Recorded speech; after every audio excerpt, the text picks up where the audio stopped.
Recorded live from Studio 12A in sunny Phoenix, Arizona. You're listening to the Josh and Friends Podcast. Thank you for tuning in to the Josh and Friends Podcast. I am your host. My name is Josh. And this week I have a very special guest. I first met this guy 20 years ago in the year 2000. In the year 2000! I was fresh out of college, doing promotions at the big rock station in Seattle. And he was tearing up the airwaves as the new midday lead-in show to the Tom Leykis Show. The Tom Leykis Show. And we ended up working at several radio station events at 100.7, The Buzz. He was always one of the first ones to come up and say hi to you, just to make you feel like a true equal. And that's saying a lot because this guy has been one of the top radio personalities in all of Seattle for over 20 years, which is a crazy feat, by the way. He's known to the public as the champion for the common man. And he's also just one of the nicest guys I've ever met.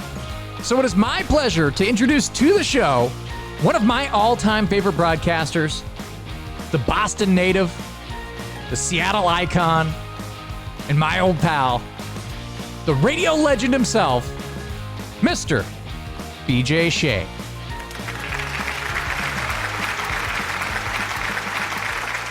All right. Hey, BJ, how you been, man? Oh, not too bad, Josh. How about yourself, brother? Doing good, doing good. So are you calling from the station, or are you calling from home, or where are you calling from today?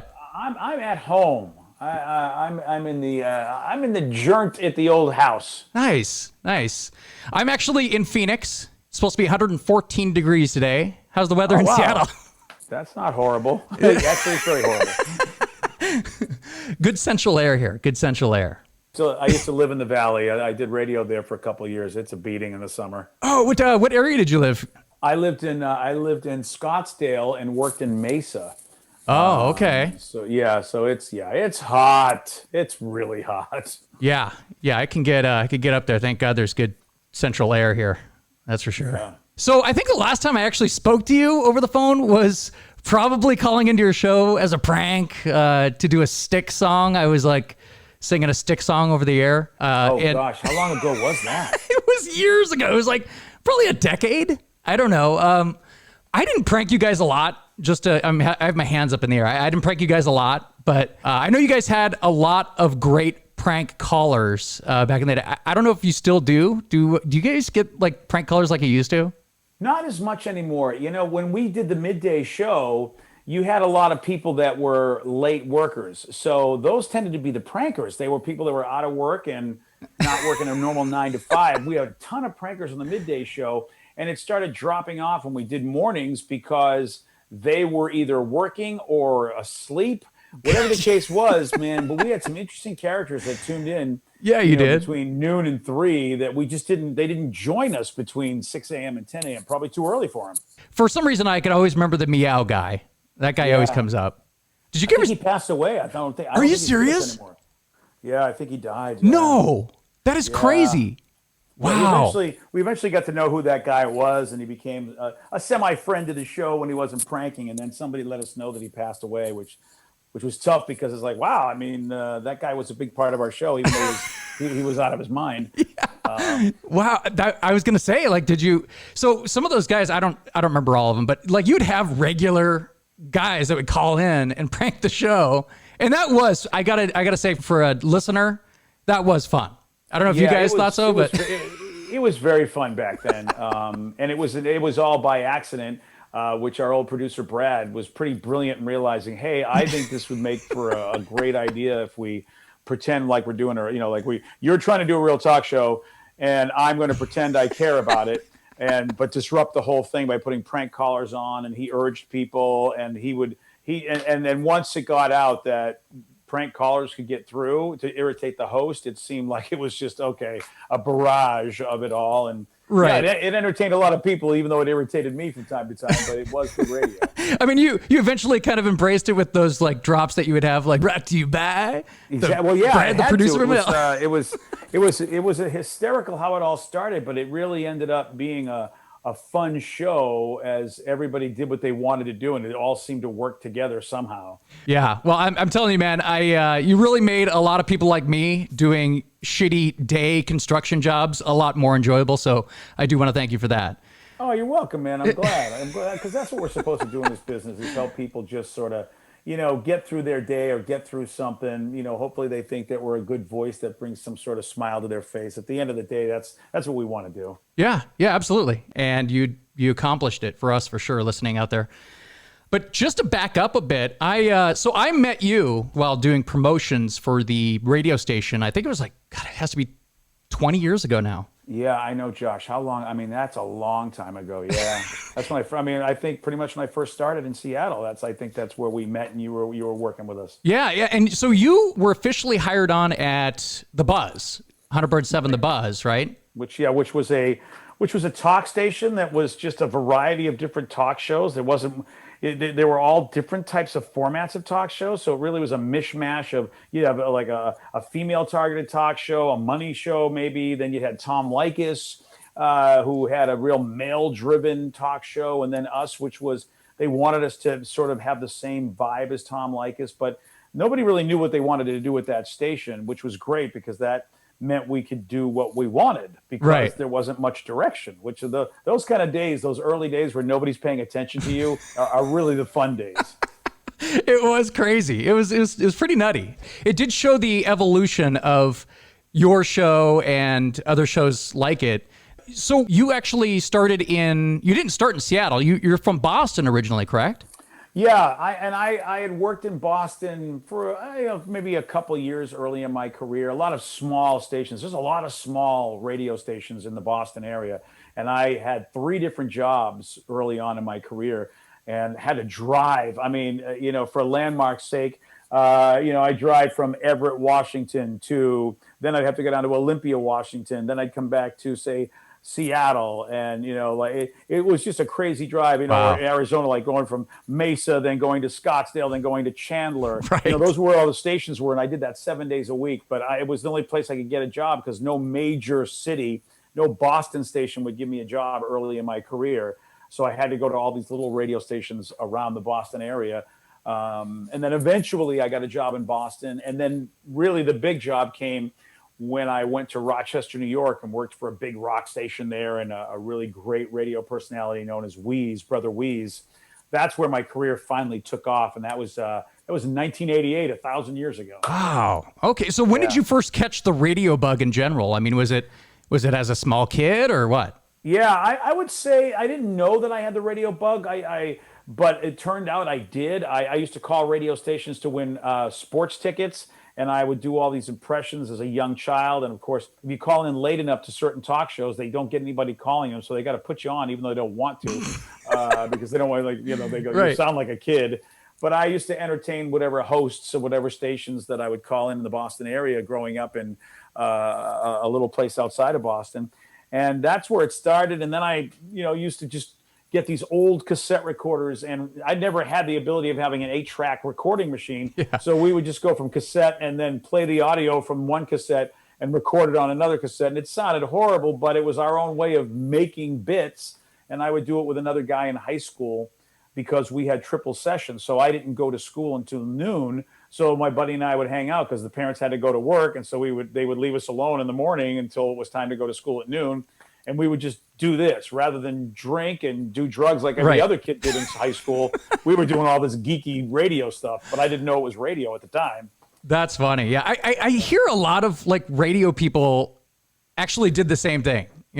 Acted like they were on radio and kind of practicing on their own, like you said, just playing tapes and recording bits and kind of things like that. And it's funny because you said that you would call the radio stations and kind of do the same thing that, people eventually did to you. But exactly. But how long were you in Rochester? I was there for about 4 years. Then I started bouncing all over the country, San Francisco, Phoenix, Florida, back to Rochester, then eventually Seattle. It's like the movie Private Parts. You're actually, you're actually just moving around, taking a job wherever you can. So when did you... With a little less money and a little less success, but yes, exactly like Private Parts. Well, hey, you're pretty monstrous in your own right. You've been doing this for 20 years in the same market. That's something to say right there. That's pretty big. Yeah, I'm pretty fortunate that Seattle seemed to be a place where I finally found a place in the country that resonated with me. I never really felt comfortable, even in the town that I grew up in Boston. It just didn't feel like that was the right place for me. It felt like everybody thought I was nuts. And I did radio in many other places, and again, it was never the right fit. And then I come to Seattle, and it just seems like the vibe of the city, the vibe of the people. It was like, wow, I really feel like I fit in here. And then the show really started working well. And I thought, okay, I had never had this much success on my own in any other city. My humor or whatever the heck we were doing really went over well. And that was pretty exciting because I just never had that kind of groundswell. And it was a challenge at the beginning because the company didn't really pay attention to us as much as I would like them to. And I think they weren't sure that our success was really something that was going to be sustainable, but it just kept growing and growing and growing. And then eventually, we got a great program director who recognized what we were doing and believed in us, and the company believed in the program director. So having that advocate really then propelled us to the success we have today. Right. Now, didn't you say I've heard you say this before. You've mentioned that Bob Rivers had something to do with your success in Seattle. Yeah, well, I wouldn't have had a job if not for Bob, because they didn't think I was good enough to put on the air. I'd sent tape and I sent demos, and they were like, "Yeah, we don't like this guy." And really, the person that made the decision was somebody who, frankly, shouldn't have been judging talent. And I know that person. We're really good friends. The one that threw my tape away, and I smile at him and I go, "It's really." You're great at one thing. You should not be judging talent because you threw my tape away. And wow. Now you're working for me on a really good show. See how silly that was that you were in charge of judging talent. That is awesome. and he's a great guy. He's so good at other things, but our business sometimes puts the wrong people in the wrong place. Luckily, Bob basically said, "Wow, you didn't even." So the person that threw my tape away wasn't even the program director. That person just was too busy to listen to my tape. And Bob was like, "So let me get this straight. You need to hire talent, but you're too busy to listen to tape. So you put it to somebody who's making minimum wage. You let them judge who should be on your radio station." He really gave this person quite a tongue lashing.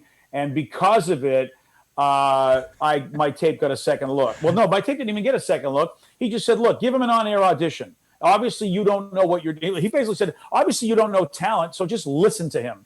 And so they said, "Okay, Bob, we'll give him an on-air audition." And I did my audition, and they all were like, "Oh, my God, this guy's great." And he's like, "Yeah, that's why I told you to hide. What was wrong with you people?" That is awesome. But, luckily, he was such a great advocate. And, when you have the kind of success that Bob has, you have a lot more clout than somebody who, doesn't have that kind of success. Even if you happen to know what you're talking about, it's that like everything in the world.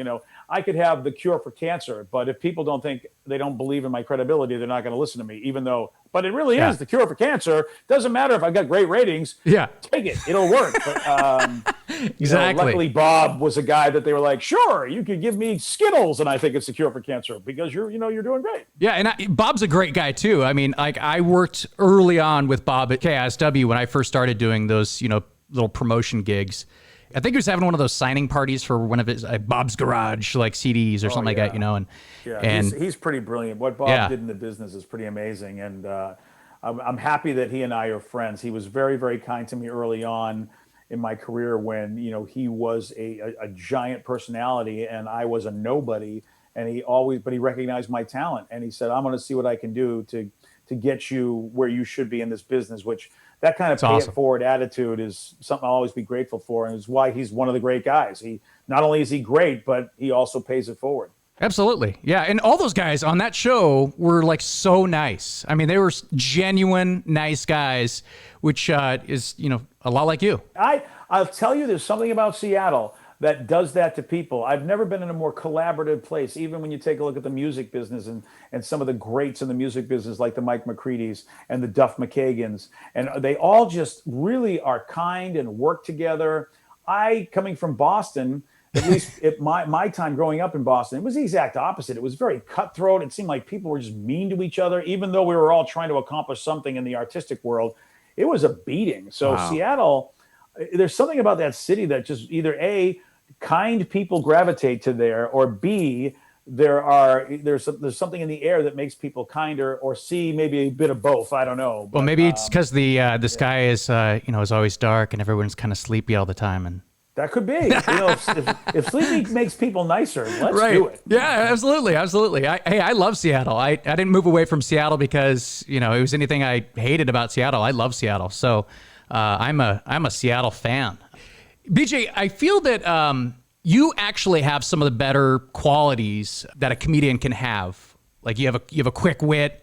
You're obviously a funny guy, and maybe the thing that I admire most is your ability to be self-deprecating. So like you make fun of everything from being a geek or, which isn't even a bad thing anymore. It's a positive, right? Don't you think? Yeah, it's amazing how we're like the stars of everything, because it wasn't always that way. It's pretty nuts. Yeah. I know at some point that won't be, I don't know, maybe it will still be prevalent, but I take a look at like Westerns used to be huge and they're not huge. So I was like, when are superhero movies going to go die off like Westerns? But Gotcha. Yeah. It's cool to be a geek right now. Right. Okay. Gotcha. But it's funny because like you would always rip on your taste in music, like Styx and Collective Soul and stuff like that. Oh yeah. And that's not changed. It's gotten a little better thanks to my co-host Steve, who's really, that guy's knowledge of music is amazing. He's insane. But yeah, you're right. Pretty much my music tastes are like. But you know what? Like, isn't music like it's so subjective? Like, I don't care what anybody says. All those groups, like Styx, Collective Soul, the Cars, like they all have like great songs. Like, I don't even. Hey, I've heard Nickelback songs that are okay. I mean, my hands are up in the air right now. They're But what is your favorite Styx album? My favorite Styx album. Or you can do song. Boy.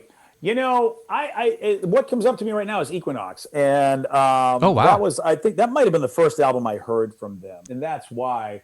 It's interesting. There's a song, and it's so damn cheesy. I mean, they have really good songs, but I don't know what it is. There's one song, and I don't know if it's off Equinox or if it's off of another one. It's called Lorelei, and it is so poppy, cheesy. I mean, it's pop rock, but the idea is that of the song is the dude's so happy he's going to move in with his girlfriend, but this was the 70s where moving in with a woman, a man and a woman living together outside of marriage was still not done. Right. And yet, so it was a sense of freedom to go. And I have my girlfriend, who's my wife now, but all I ever wanted to do was just get the hell out of my house and move in with my girlfriend because you just couldn't do it. It was like everyone said, you can't do that, man. That's living in sin. That's this, that's that. Of course, here it is, 100 years later, and nobody even thinks of another thought about moving in with somebody who's a different gender. It doesn't matter. But then it was a big deal. So Lorelei was basically about this, this dude excited about moving in with his girlfriend. And that really hit me. Like, that's all I wanted to do at that time. Is I want to move in with my girlfriend. Why can't I move in with my girlfriend like Lorelei? That's funny. Wow. So you can look it up. It's I've never heard it broken down like that. That's amazing. It's very poppy. I mean, it's pop rocks. It's Dennis D. Young. Yes. It's not Tommy Shaw, because Tommy Shaw is considered the rocker, the cooler singer of Styx. But it's Dennis. But I like the song. It still has a good guitar riff in it. It's not like Babe, but it's it moves a little bit more than Babe. Dennis is all like theatrical and like over singing and yeah. And this is early Styx, so it's right. not as Mr. Roboto as Dennis became. Yeah, but what was their first Lady, right? That was their first kind of like breakthrough. Yeah, and Lady's legit. Yeah. Lady's legit for Dennis, but he's the ballad guy for the most part. Oh, Come Sail Away is a great song, and that's him too. And that is I think that's probably the Bohemian Rhapsody of Styx. Right, probably, Sail Away. Yeah. The Bohemian Rhapsody of Styx. Yeah. That's true. Yep, that's true. There's this one time on the air where you really made me laugh really, really hard. And again, it's going back to that sense of humor of yours where self-deprecating. And it's one of those qualities that I think is some of the best qualities for comedians to have, because I think that you could find humor in anything. And I've heard that said before. Yeah. But there's this one time that you were on the air and you made me laugh so hard. To this day, I still bring it up to friends. And it was the day after they announced in Seattle that they finally captured the Green River Killer.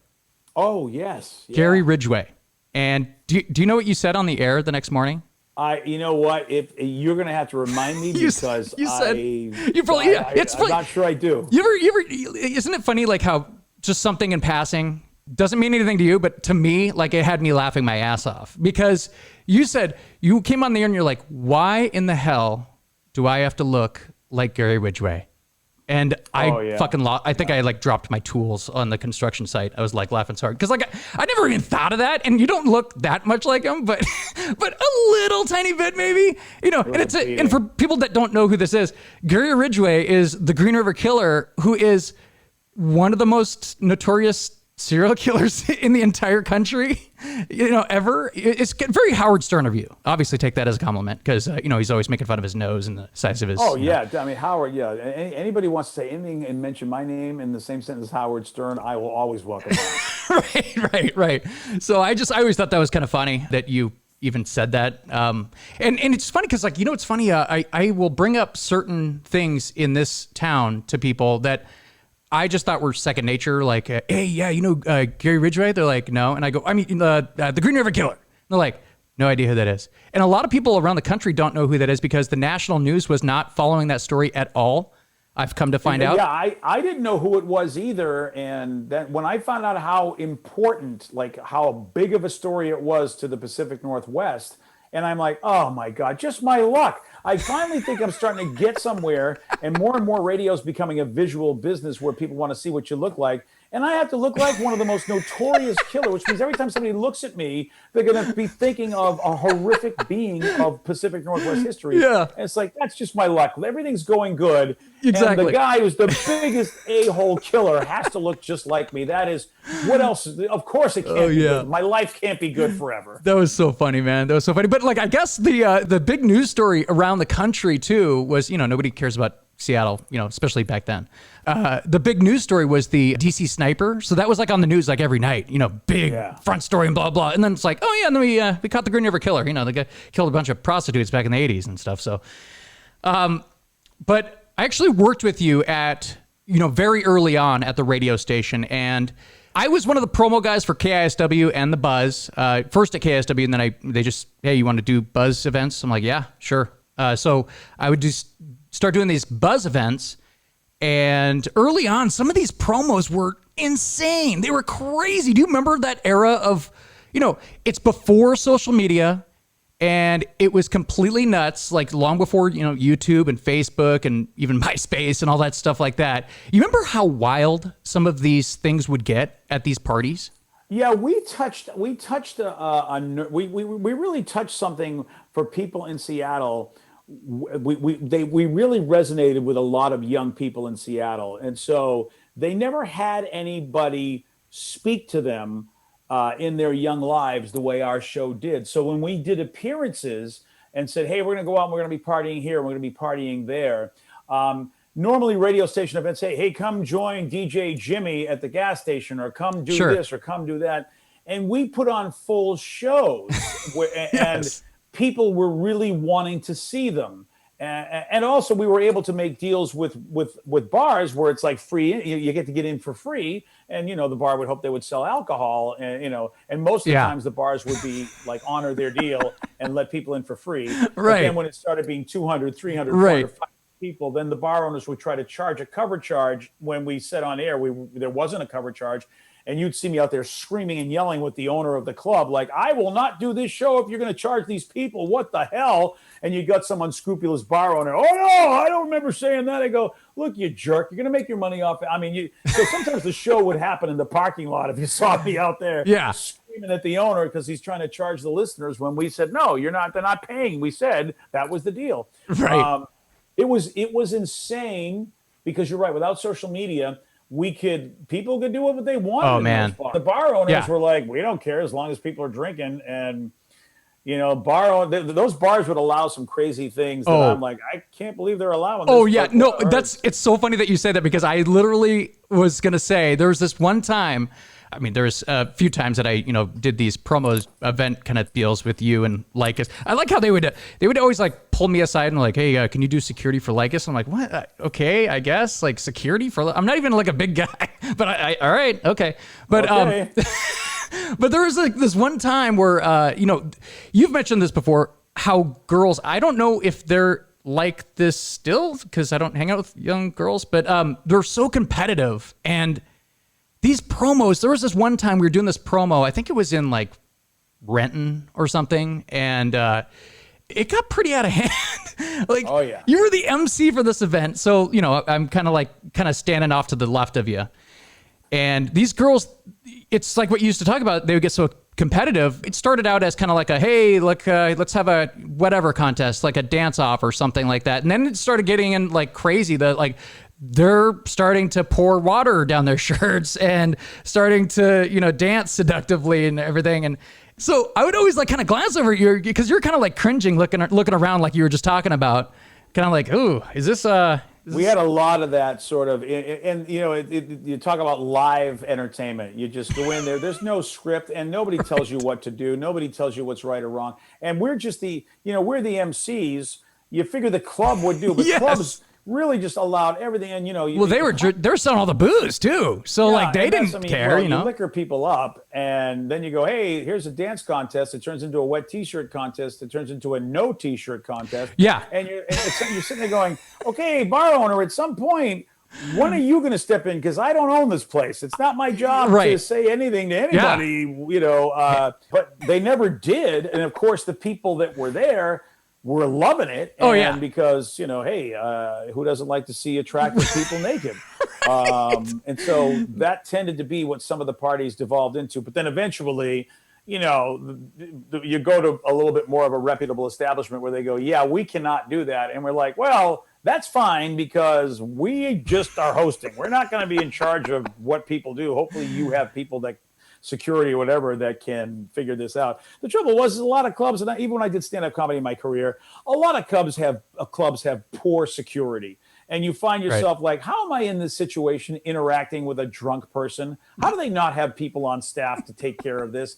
But then you realize a lot of clubs, like a lot of businesses, are just low budget. Sure. The owner is trying to make as much as he can, doesn't pay the people well. And, you find yourself in a situation with a lot of establishments like that. Right. And then we were just trying to do our dog and pony show in the middle of this chaos. Oh, totally. And it's like, again, not that you were even encouraging this stuff. I remember my buddy, who he's actually passed away now too, but I used to do promos with him. His name was Eric, and Eric kind of like nudged me and he goes, oh my God, are you looking at this? This girl was wearing a skirt, and she was kind of like doing the, the grind, but then she was like going down as far as she could, and then someone noticed that there was a string that was lovely. hanging down, and then I look over at your face and you're like, oh God, and you kind of like looked away and you're like, all right, okay, is this thing over yet? Like, that's how these things would go though. Like, they're nuts. They're completely crazy. And it was, it's an interesting time. I mean, at that time, that was what entertainment was. Radio was crazy with Howard and with Opie and Anthony. Yes. And there were a lot of local radio shows, Tom Likas. They were doing this just off the chains, the shock jock radio, entertainment. And a lot of young women actually liked it because young women were like, we get to do what we want. Sure. And I think that's now, 20 years later. Yeah. Now young women don't have to say we get to do what they want. It's just understood that women can do what anybody can do. Yeah.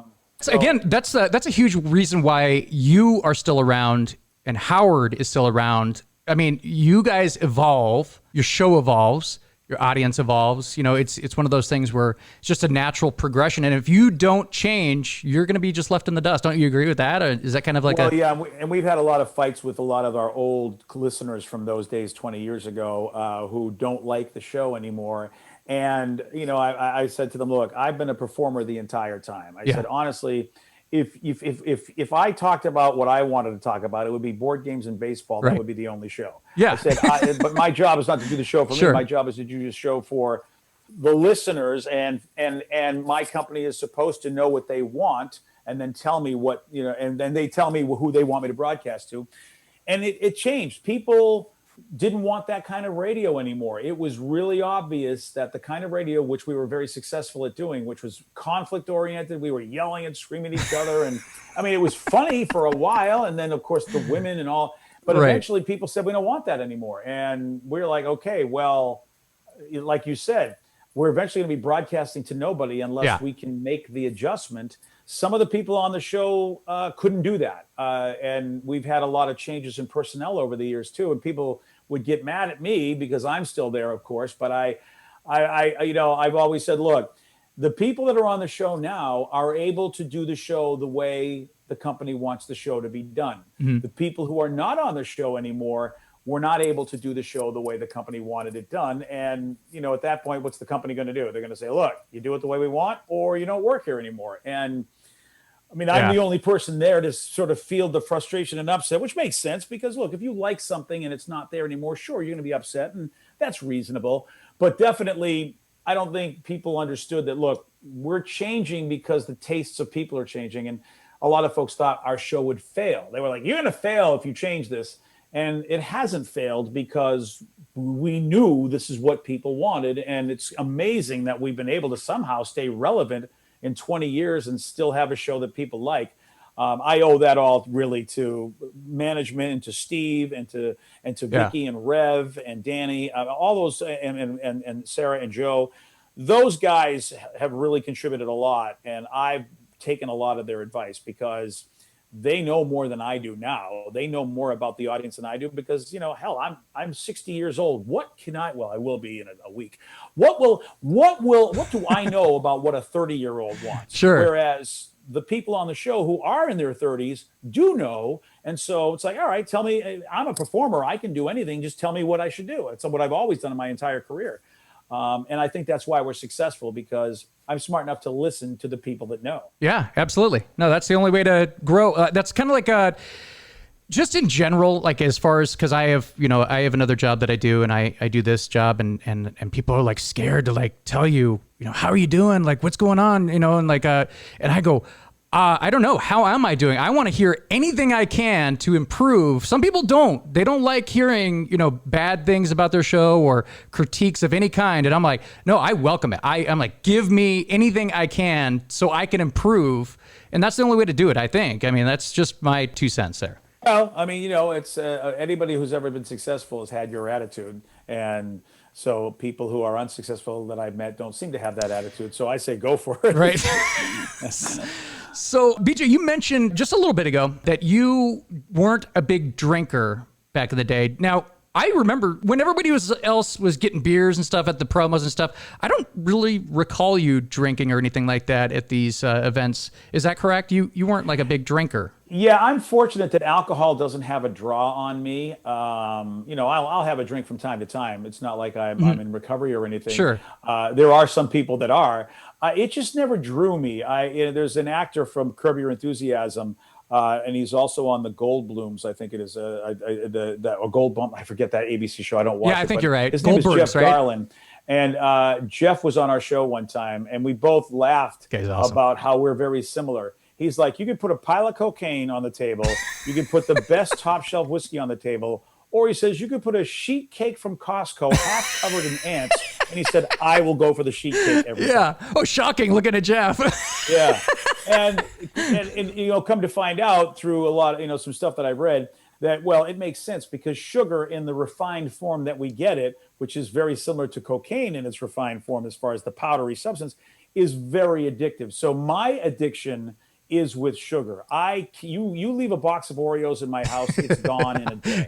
Whereas if I have alcohol up in my alcohol cabinet, that's got to be, and it's not wine, it's just regular whatever, rum or whatever, and it's got to be going on 5 years old. How do you keep that perfectly sculpted figure of yours? You shouldn't be like 400 pounds if sugar's your weakness, or? Well, it's definitely camouflage clothing. I probably could be a good 30 pounds lighter than I am. Gotcha. And I do have to basically keep stuff out of my house. I will never buy a box of Oreos and have it in the house. And I will try to be as low carb as I can be. I'll try to make good decisions when I have those moments to make good decisions, because I will still, I'm going to have my sugar. There's just no way I'm not going to have it. Right.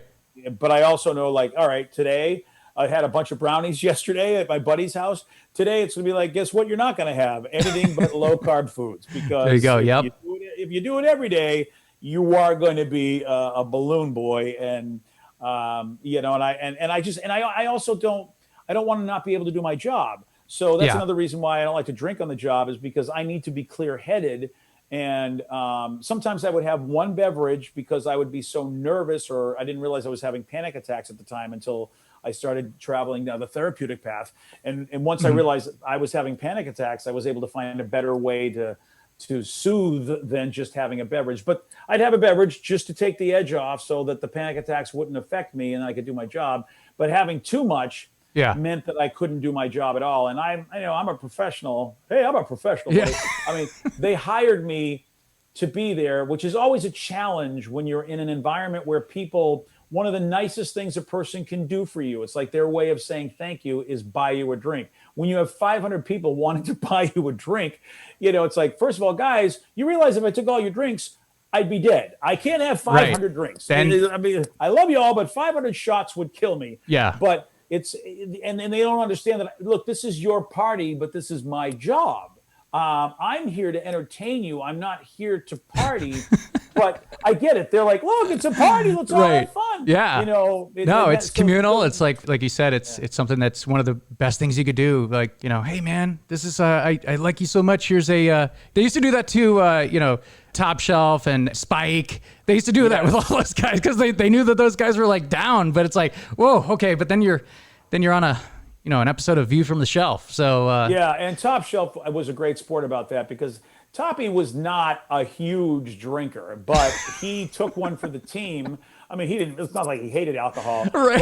But he basically, unfortunately, got fed all of the drinks that were sent my way, just because, we would deflect to him, because it's like he didn't have to run the show. He didn't have to always be the MC of the event. So it was our way of like trying to navigate around offending people by not taking their drink. Because if you didn't take a drunk guy's shot, it was like you just insulted his mother, and or shot his sister. It was like, you go, look, dude, it's not that big of a deal. I'm working, and they didn't ever understood. So Toppy's like, oh yeah, thanks, buddy. And so I always will be indebted to Topshelf for taking too many shots for the team. Man, that poor guy's liver. Totally. He did it for the job. He really, really did, because he, when we would go out and just hang out, he would drink very responsibly and not a lot, actually. Sure, yeah.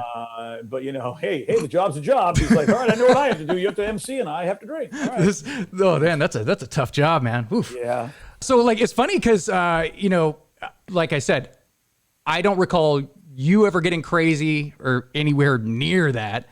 But me and my crew, we kind of got caught up in that a little bit, and we were so low level. I mean, we're the promo guys, but what happens when people see the van, parked in the middle of nowhere. Oh yeah. They just go crazy. Young guys, right? What are you supposed to do with that kind of power? Right. And I'm just gonna explain this a little bit. So like, my crew, we went over for the Tom Petty concert over in the Gorge. And that was like a famous promo that we did because, well, infamous, I guess. But we went over there to do the show. And right when we get there, we already had tickets to that show. We already had tickets, and I think we had tickets to give away. And then when we got there, the guy for the event slapped on like all access passes on our chest.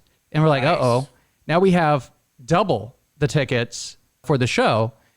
And so I just remember girls coming up to us to the van and like begging us for tickets. And we're like, well, I mean, what should we do with these tickets? And they're like, and the girl's like, hey, we could flash you guys. And we're like, and again, pre-social media, different time, we're, like you said, we're in our 20s. We're like, all right, okay, cool. Sounds all right. Let's do it.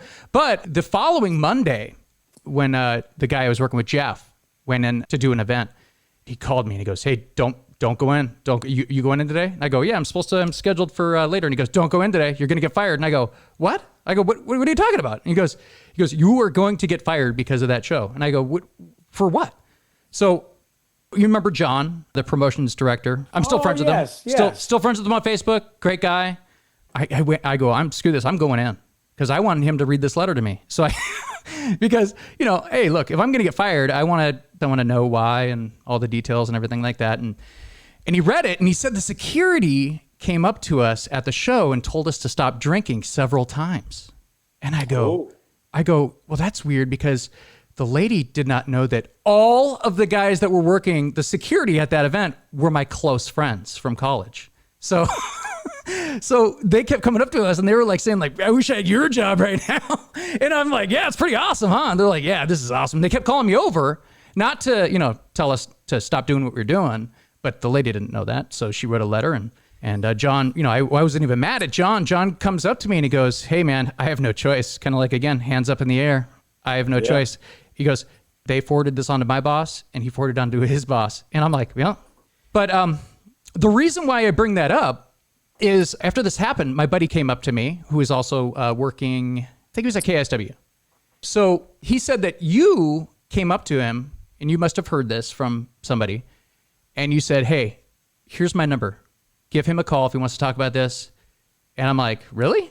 And he goes, yeah, that's what he said. So I call you up, and you're like, hey, man, you really want to fight this? I can help you. Because you went through kind of like the same kind of deal. But again, I'm so low level. I was just doing like a part-time promotions job and you wanted to help. So I never forgot that. Oh, God. Well, I'm glad that I was helpful because a lot of times I'm not. So that was good that I was helpful in that moment. So yeah, just it showed a lot of character about how much you care about, not that it would have done anything. Again, so low level. And, but just the fact that you had that gesture of wanting to hand me a piece of paper or hand my buddy a piece of paper and say, hey, have him call me. If he wants to do anything about this or possibly get his job back, have him give me a call. Cause I kind of went through the same kind of deal. I can't remember exactly what happened to you. You said I remember Kennedy had filled in for you or something or replaced you. It was the other way around. I was filling in for Kennedy and, okay. and on her show, and really what I didn't realize at the time is that when I'm filling in on somebody's show, it is still their show. And so the material that I did on the show wasn't really in line with what Kennedy wanted on her show, which I think is reasonable. I would be the same way today if somebody filled in on my show and did something completely against what we do. So I think she had a very legitimate complaint. It then just got out of hand, and the company just thought maybe you should just not be working here anymore. But luckily, we were able to go through some legal machinations. It took 8 months, but I was able to get back to work at the station, which was great because at the end of the day, I think it was just a misunderstanding. I was a young person that young person. I really wasn't young. I should have known better. I was 39. When I'm sitting there giving myself like, oh, you were young. No, you weren't. You were almost 40. What's wrong? Well, that's still pretty young. I mean, I did not handle that conflict well. I didn't see the other side of it. I didn't see how people had a right to be upset over the fact that, stuff went out on the air that they wouldn't endorse themselves. Me, I don't care. I mean, that's how I felt. I'd be happy to put it on my own show, but it wasn't my own show. It was actually guest hosting on her show. And a lot of heated conversations. And, to Kennedy's credit, she worked really hard to get to a place of understanding with me so that I could see her viewpoint, and she was very kind about it. And, to this day, I think she's probably one of the classiest people in our business because she did that. And she had a right to be upset. And she still was kind enough to try to explain her position, see my side of the story. It's unfortunate that it wasn't just up to her and I to resolve this. Right. Other people got involved who, frankly, I don't think should have even been involved. And some members of management who really weren't good at their job at the time were involved. Those people no longer work in the business, and I'm happy they don't work in the business because I don't think they should have been in the business in the first place, because this could have been resolved in a way where it wouldn't have taken me 8 months to get back on the air, which actually I think hurt the company because we could have been successful for that 8 months like we were after the fact. But Kennedy and myself, where the original problem originated, we worked it out. And, which is why sometimes I look at our industry and go, maybe, you should see what you're good at. And conflict resolution may not be what you're good at. And frankly, I'm not sure there's anything you're good at in this business at all. Maybe you should just leave. But Kennedy is still in the business, and rightly so, because she's talented and also she's a good employee. And that's why she's still, doing well at her. I think she's in LA doing radio. And that's why she's still doing it, because she's a great employee. She's a great person. And, you know what? She stood up for herself. She was, she's like, look, dude, that's my show. I don't think you should do that kind of stuff on my show. And you know what? 100 years later, I'm like, yeah, I'd say the same thing if I were her. Except I probably wouldn't have been as nice about it as she was. Right. Wow, that's interesting. Okay, yeah. So yeah, because I knew a little bit about I knew Kennedy was in the mix, but I didn't know the whole story. So that's interesting. And it was a good thing in the end, bringing you back, because your show just continued to grow in popularity over the years. And I remember trying to get into this one event that you guys had, after I had moved on.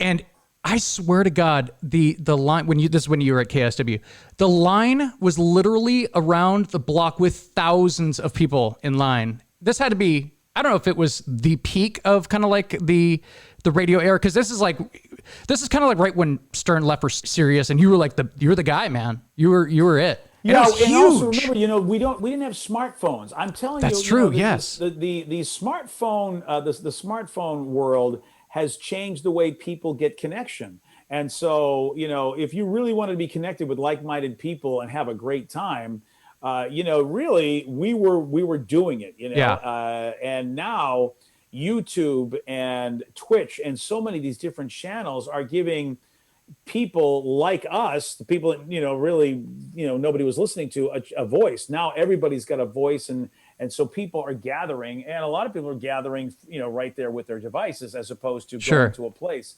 It's a whole, 20 years ago was really such a different time. It's crazy to think there were no smartphones, there was no YouTube, there was none of what's present today in society. And now what we would probably be considered as successful if we had thousands and thousands of people on our YouTube channel, that kind of thing, as what we did for people coming to live events. But yeah, it was a lot of fun. That was crazy. And it also showed that we were doing something right, that people liked what we were doing on the radio for entertainment. Yeah, that connectability, man. You guys definitely had it. That's for sure. And you probably still do. It's weird being in, I know you could listen online and stuff like that, but it's when you move away from a different city, it's kind of hard to even, because I was like, yeah, I'm still going to watch the local Seattle news and stuff like that. I'm like, no, don't do it. And I'm like, and that sucks because I know your show's a good show and everything like that. So I don't listen as much as I wish I could, but I do listen to some of your podcasts and stuff like that. So I know that you're doing well with that. It's still not as easy as turning on the local radio station. I mean, still, when you're in the car now, God knows if in fact it's going to be that easy in another 20 years, what the dashboard's going to look like. But currently in most vehicles where a lot of radio listening happens, if you're ready to go to the store and you go, oh, wait, it's like 8:00 in the morning. If you're in Seattle, it's easy to turn on our show. You turn on the thing and hit your button, you're done. You've got us. Yeah. Right now, what you have to do to get us is you're going to have to download the podcast, or even if you have Apple Play, you still have to maneuver through a lot of things to get us, as opposed to you're turning on John Jay and Rich or somebody like that in Phoenix. So it's still not as easy as turning on a radio station in the town you're in. And so I can understand that. Even me, I've got to sometimes jump through some hoops to listen to some shows in Boston that I know. I've got some buddies that host a great show. Toucher and Rich host a great show in Boston. And every once in a while I like to see what they're doing, but it's not easy to do because I'm not in Boston, just to be able to punch that dial. Yeah. So, or you don't even have to turn it on. It's already on the station. You turn the car on, and it just pops up, and there you are. You're listening. So yeah, I get it. I would say that Alexa, the Amazon Echo, has made it easier because now you can just say, Alexa, play 99.9 KISW, and it will put us on our live streams. That is super easy. That is awesome. For me, I found it's not as easy in the darn car, but it's definitely easy at home. I mean, the Alexa for the car, for me, I haven't found it as streamless, but maybe when it's wired in the car, new cars, I have a funky setup to get what I got. But yeah, it's the easiest way you can get anything is why you'll do it. I think that one of the things that made you connected you, like your show connected huge with people because you had the ability to, when Stern left for Sirius, that was a big deal. It was a huge, huge deal. And that you went over and you were replacing Stern, and you went on and you talked about that all the time. A lot of people didn't even talk about it. You talked about it all the time. You're like, look, yeah, we get it. I'm not Howard Stern. And I remember you always talking about that. And it's like, that's kind of like a thing where people are like, yeah, okay, yeah, I get it now. Like, you know, and you're one of the guys that actually lasted.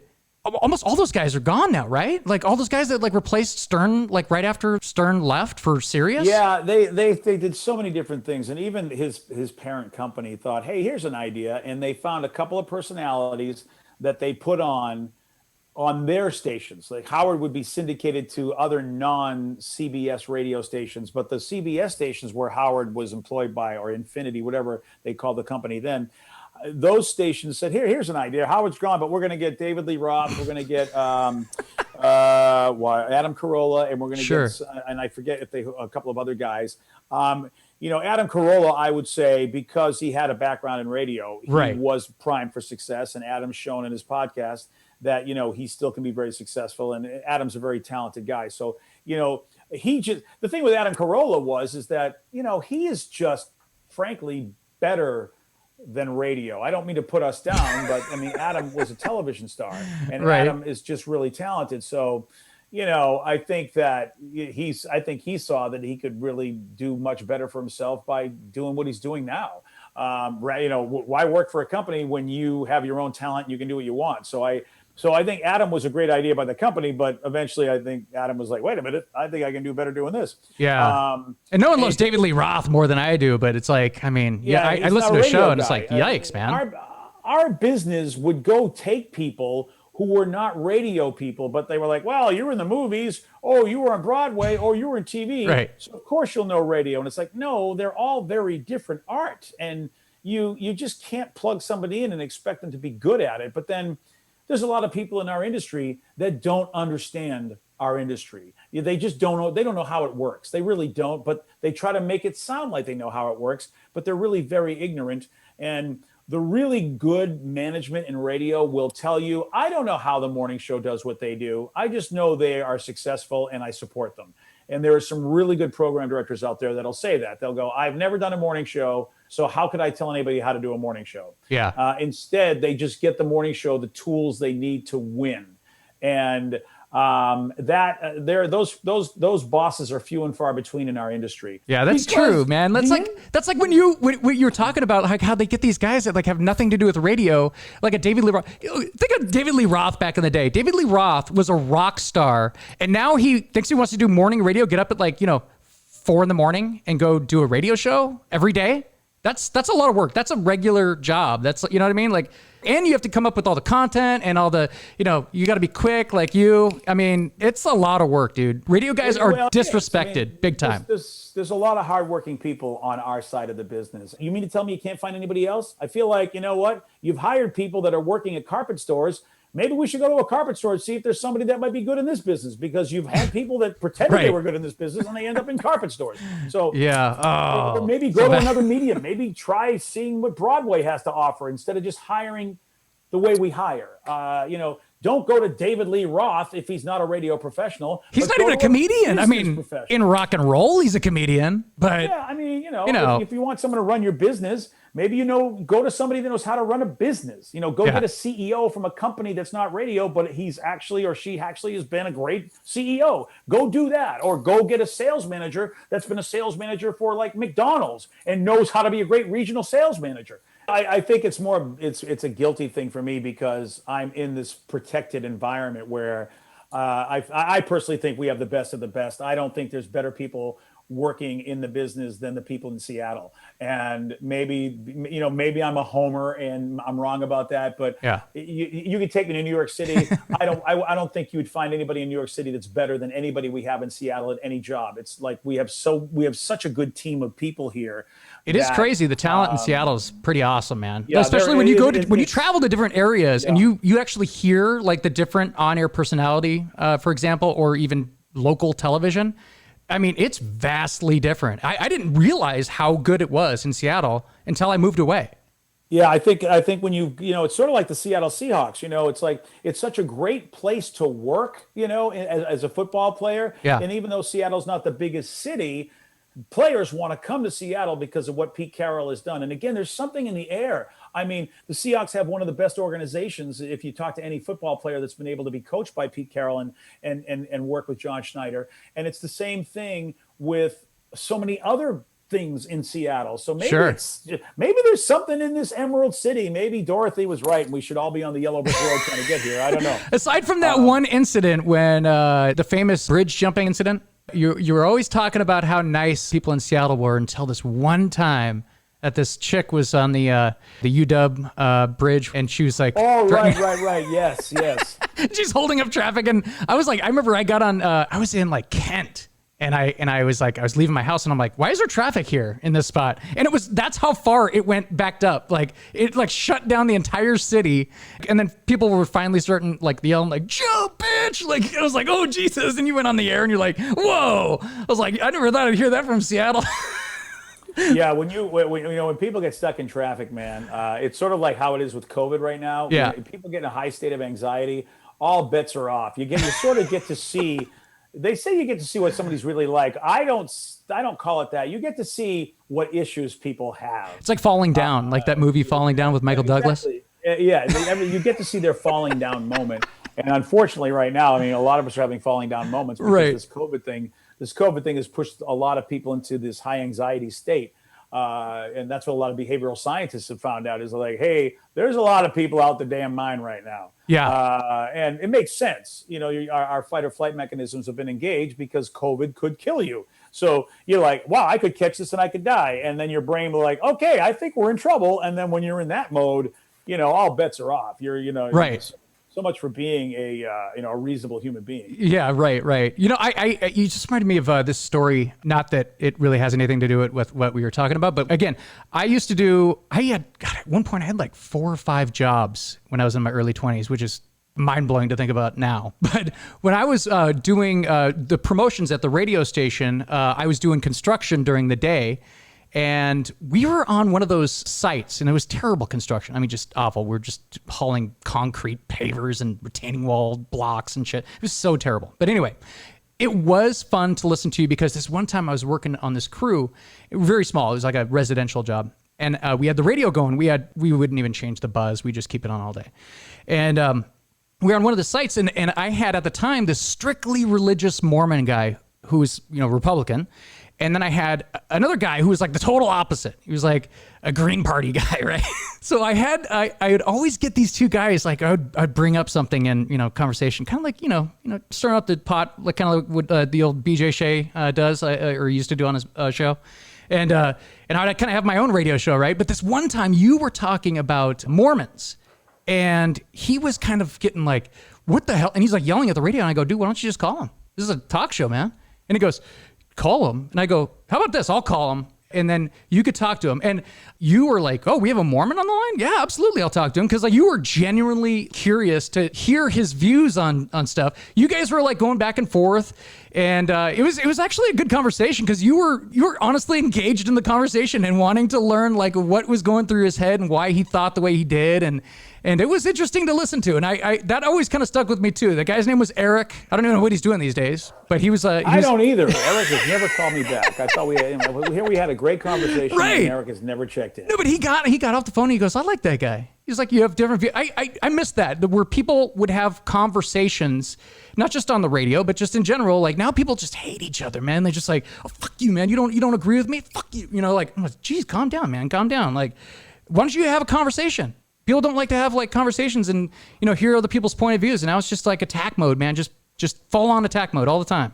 I think that's kind of weird. And that's, that is due to, I mean, and this is where I really get frustrated at, I would say certain groups, and I don't exactly know who these groups are, maybe political groups or even, or who knows how big they are, where they want to manipulate human beings into being us versus them. Mm-hmm. This whole team thing, this whole good versus evil, all of that.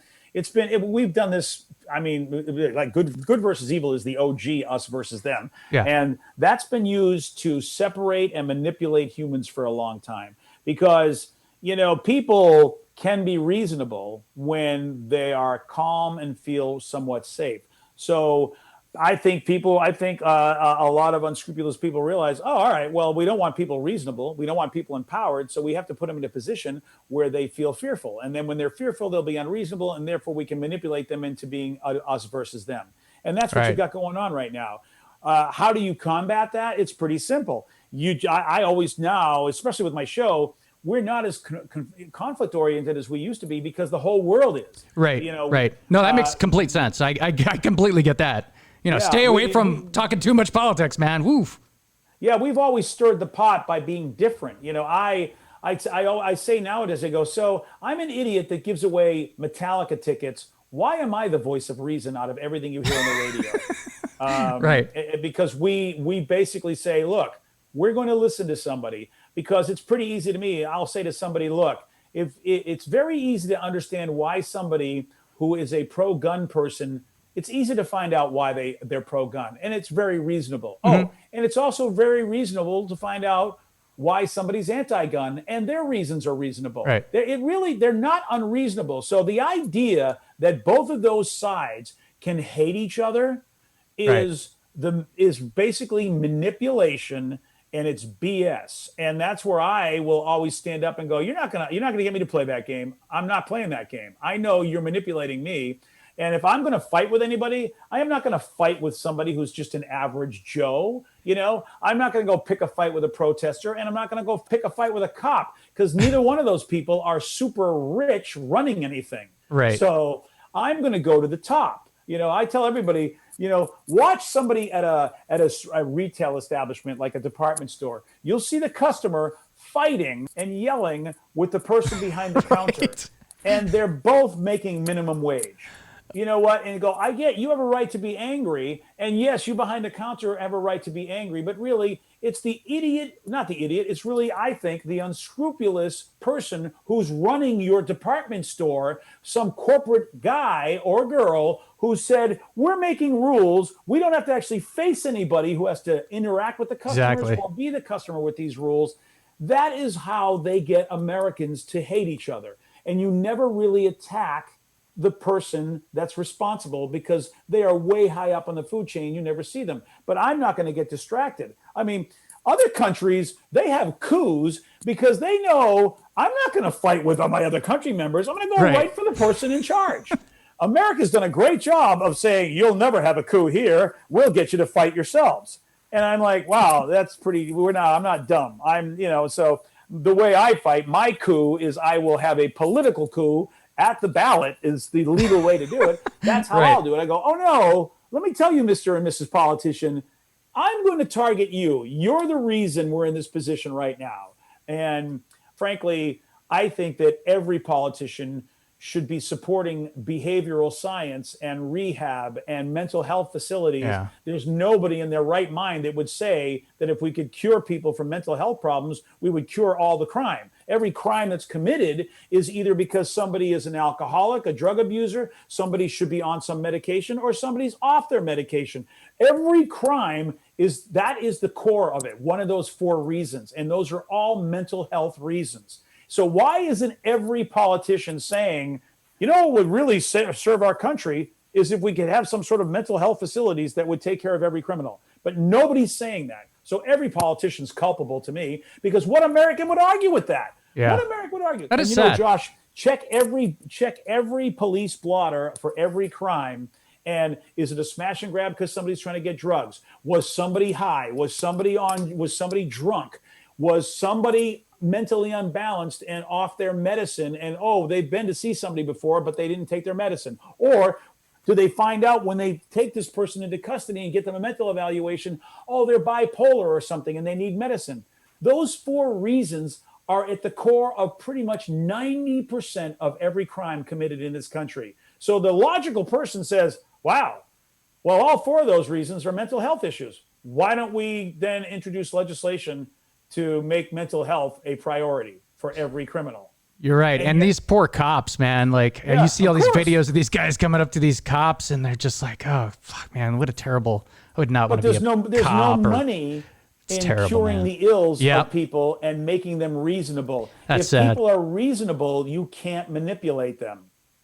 I agree. So that's why politicians will never, ever empower people, even though, as an end group, I'm sure there are plenty of nice politicians trying to do their job. I know a couple, but they are so swimming upstream like a salmon. It's so hard for them to get anything done with this horrific manipulative, fear-based system in place. Sounds like the radio industry. They need to change things from the top. Well, it's a slow process. I know that the next generation, the next generation, the next generation always does a little better. I mean, my kids have expectations about what life should be that I did not have at their age. And I believe that every generation will make us better. It's going to be slow, but if you look at, like, even in the civil rights movement, it has still got a long way to go, but it's surely better than it was 200 years ago. It's just going to take a long time. And I know the children will get it done, and I've always loved that statement. Don't be on the wrong side of history. I always think about that. I'm like, man, yeah. Cause like everything's always evolving. Everything's always changing. But then there's those people that are refusing to always change anything. And there you are, 20 years from now. They don't know their place, Josh. They don't. I mean, I know they at don't. my age right now, my vision is done. My time to execute any vision is over, because that's not what you do when you're 60 years old. Your job as a 60-year-old and above is to go to anybody who's younger and find out what their vision is and say, how can I help you achieve it? That's my job, because that's what I did. I had a chance to achieve my vision. I did it in my 30s. I did it in my 40s. I had my chance to achieve the vision, and that's it. It's over. Now there's a new vision for people in their 30s and 40s. And old people who can't understand that, they are on the wrong side of history, because that's not your job anymore. Your job is to help and not guide. You help. You don't guide. You don't enact policy anymore. So to me, the fact that our two presidential candidates are 100 years old, to me, is so what's wrong with this country. It is pretty bad. Yeah, it shouldn't be somebody that age. They should just be helping somebody who's younger and helping their vision. And it's not a commentary on politics. It's a commentary on, I'm sorry, Mr. Biden. I'm sorry, Mr. Trump, but you guys, I don't want either one of your visions. I want a younger person's vision. That's what they get to do. That's what the youth get to do. They get to have a vision, and usually it's better than any vision that I had, and sure as hell better than a vision than you had. That's how evolution works. That's how societal evolution happens.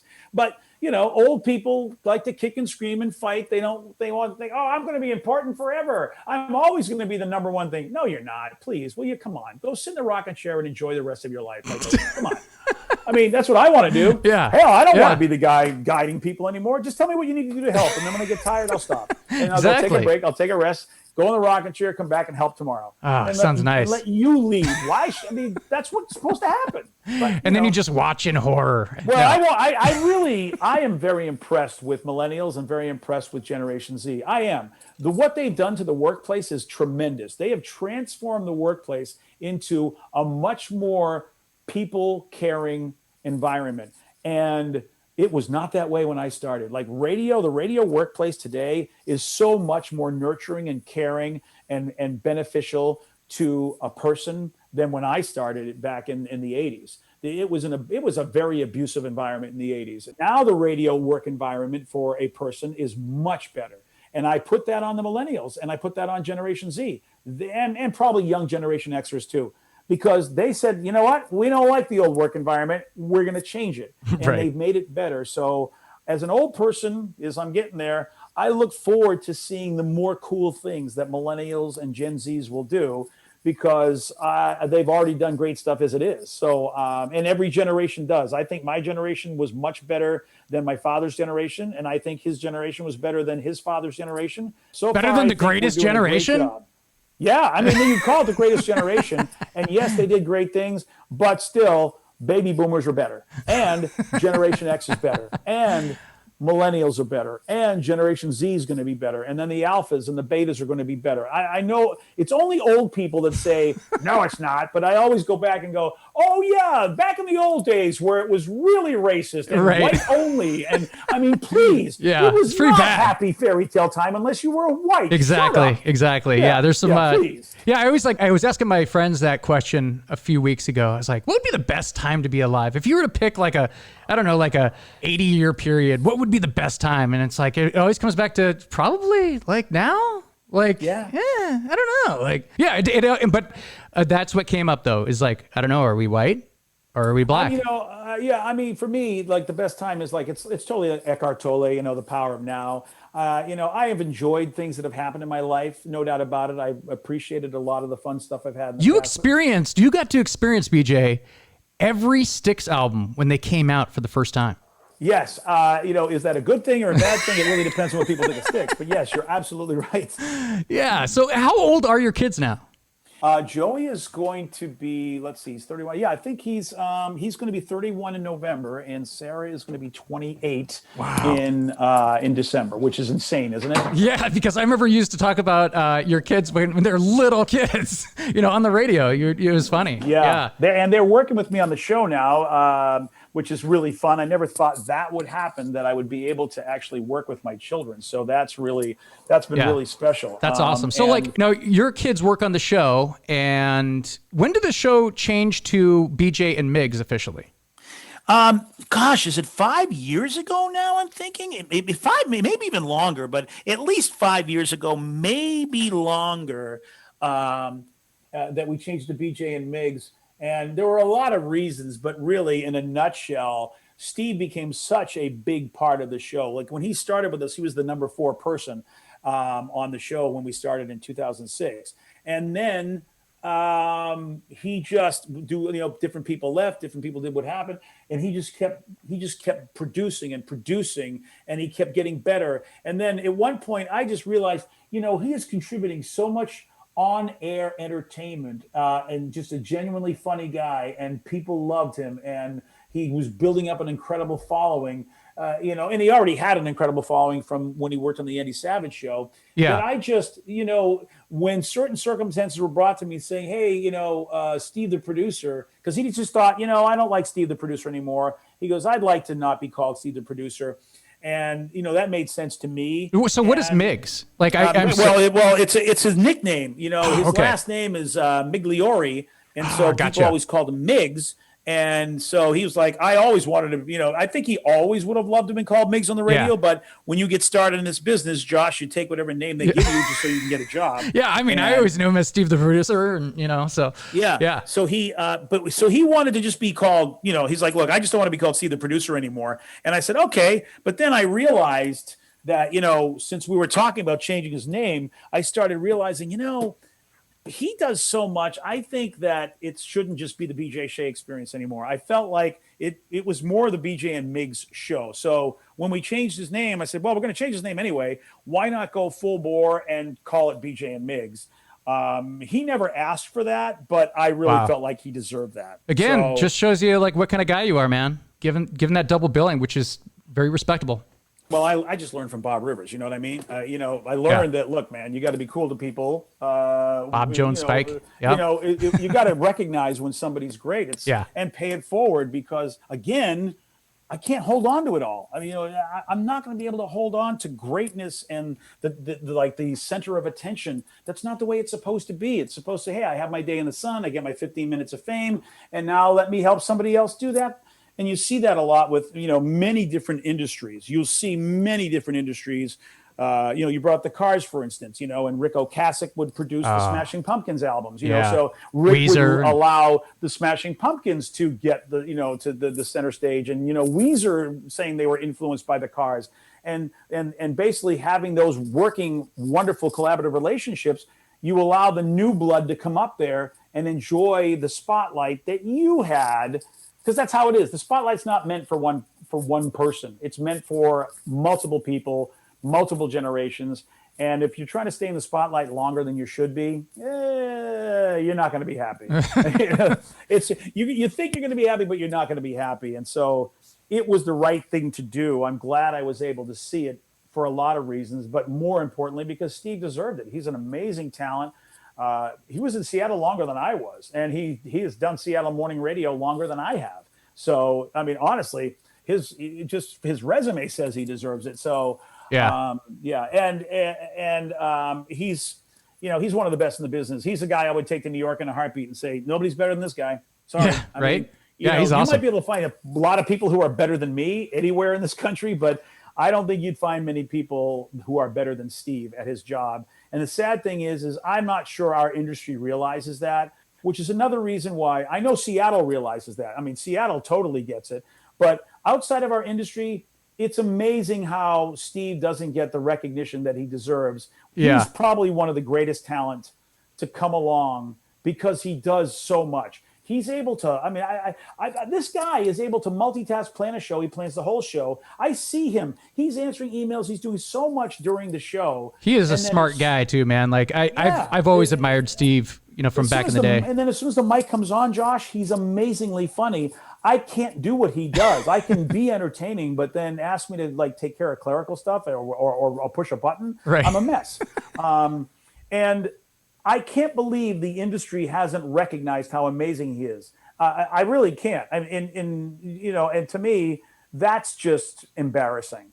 I know a lot of people in the business, and look, people can say what they want to say, but I've worked with a lot of people, gone to a lot of conventions, and it's not just because Steve's my co-host. He's really, really, really, really good. And there was a time in our industry where he probably would have been stolen from me. Somebody would have just paid him a ridiculous amount of money. They wouldn't care. They would have overpaid for him. They would, because that's how good he is. It's funny because like what you're saying right now is like something that I'm like a huge Steve fan. I was like, oh, it's Steve, man. Like I remember he was in town for the Super Bowl. Whenever it was like in town, he came in and he was here with the comedian Craig Gass. And Yes. And Craig Gass, like they're like walking through this alley, and my buddy's like, "Hey, is that Craig Gass?" And I'm like, "Is that Steve the producer?" So like we walked up, and I'm like, "Hey man, how you doing?" So like start talking to them, but yeah, and again, totally nice, awesome guy, smart, quick, funny. You're right. Steve is awesome, man. Like so, you got a steal in Steve coming on your guys' show, forming that super band, as you will. You guys like Traveling Wilburys. Right. I can't believe his company let him go. I really can't. But then again, I know some of the people that worked in that situation, and it makes complete sense why they would let him go because they had no idea what they had. Yeah. Well, BJ, it's been awesome having you on the show. I really appreciate you coming. Josh. Thank you for letting me rant and rave. It was awesome. It was so fun. This cantankerous old man, but. No, it was awesome discussing some of these old memories, learning more about your life and success, and I hope you have many years ahead of you with the show and all your good ratings. And I just always want to thank you for always being such a cool guy and being an early mentor for me in those early days. Well, I appreciate that, Josh. Thank you. I'm glad that I've been able to be helpful to you. At the end of the day, that's really what I want to be able to do is just be as helpful as I can be. It's awesome. And it really says a lot about your character and who you are as a person, because even back in the crazy days when you'd fight with people on the radio and have all these promos with girls tearing off your shirt, that was nothing. That was like the real you is kind of like the real, again, Howard Stern. Like Howard Stern, nice guy in person. On the radio it's all crazy, but son of a gun. And again, you put that name in mine and hit mine in the same sentence. I mean, wait, that's a big honor. Thank you. All right, man. Well, maybe we could have another discussion in the future. Sure. But I do want to thank you for your time and take care and rock on, man. Appreciate it, Josh. Thank you. Thanks, BJ. Radio for guys. 100.7 The Buzz, radio for guys. It's the BJ Shea experience. Greetings, fellow H-holes. I am, said BJ. Let's go to Troy in Federal Way. Troy, you are on the Buzz. Hey, BJ, how's it going? Well, Troy, I'm violating myself as we speak, and you? Well, Yeah.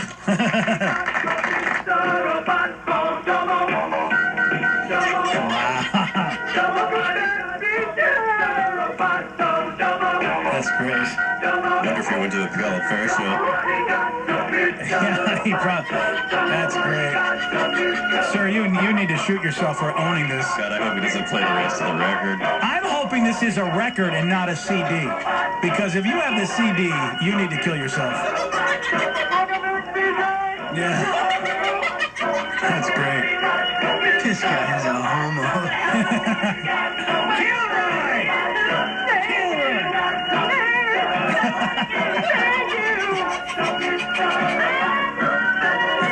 Okay, dude. Seriously, I'm gonna shoot myself. I don't know. I think this guy's on a roll. And not in a Kobe Bryant kind of way. Now, this kind of radio people miss for 2 weeks. That's great. All right, we're done. We missed Careful, his mullet might get caught in the fan. Again, this kind of quality call screening has been missed for 2 weeks. Another fine moment brought to you by Double R. You know, the guy should have called himself Kilroy. You know, honestly, he really should have. Thank you for tuning in to the Josh and Friends podcast. If you have any questions or comments about today's show, feel free to leave a message in the comment section below. If you enjoy listening to the podcast, please make sure to hit that subscribe button and follow the show. And check out some of the video clips posted on YouTube and Facebook. I'm Josh, and thank you for being a friend.